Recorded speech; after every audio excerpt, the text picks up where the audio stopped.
It's another busy week for President Trump, including possible actions on the federal budget, immigration, as well as his first speech to Congress. NKU political science professor Dr. Ryan Salzman is here breaking down the latest, and we talked about what's on tap for this week, and there's a lot on tap. I mean, as far as what we were reading this morning, the budget, I mean, increasing spending for the military, but cutting it at the EPA, the State Department level, is pretty crazy. Yeah, so we're settling in now. We're about 40 days in, so most of the bureaucracy is in place.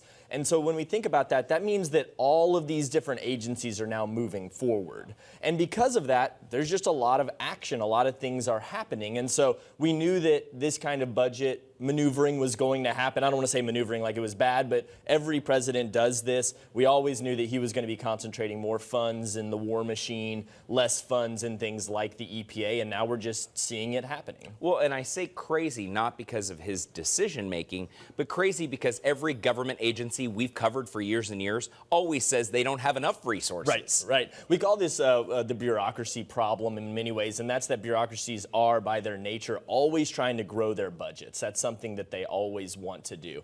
But to be fair, we ask them to do things that are almost undoable. Hey, we want clean air. Okay, well, how do you go about doing that? What's the process for that? It takes a lot of people to get that done. So it's not disingenuous that they need more funds. It's a reality of the task that we're asking them to do. And so this is going to be tough. If you still want to live in a place with clean air and clean water, know that we will now have an agency that's already struggling and will be doing it on a lot less money. But at least it's a boon to our military abroad. If you have children serving abroad, you're probably feeling heartened that they're going to have better equipment as well. So it's a trade-off. Talk about immigration. That has been a hot topic for weeks and weeks and weeks. And I don't think it's going away. I think that what you're going to see, they say that this new order is coming down. They've been saying it for over a week now that there will be this new immigration ban, this new order change.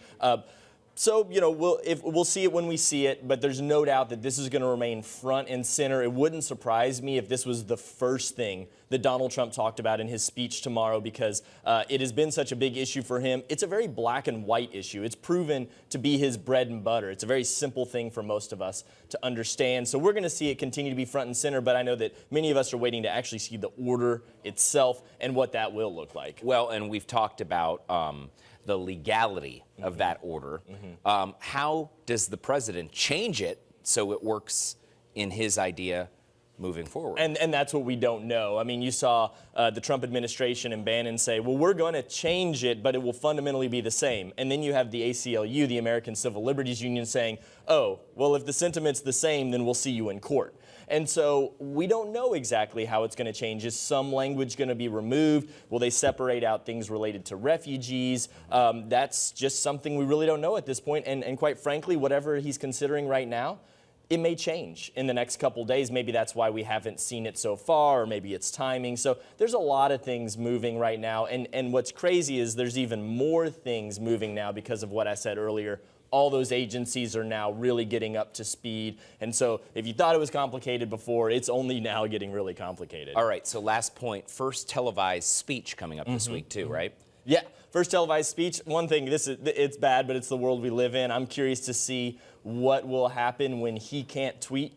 That is, he's going to have an hour and a half up there with everybody else tweeting, and he's not going to be able to tweet, but that's pretty insignificant. He's going to be ticking through immigration. He's going to be talking about major tax reform. I know that that's something I'm most interested in, because that's something I think most people thought that he would bring a unique perspective about. So that's what I'll be probably paying most attention to, is what does this middle-class tax cut actually look like? What is the substance there? And it will be interesting, I guarantee you that. Well, and also why a lot of people voted him into office. Exactly. So now we get the details. Yeah. Thanks, Ryan. Appreciate it. All right, we're going to send it over.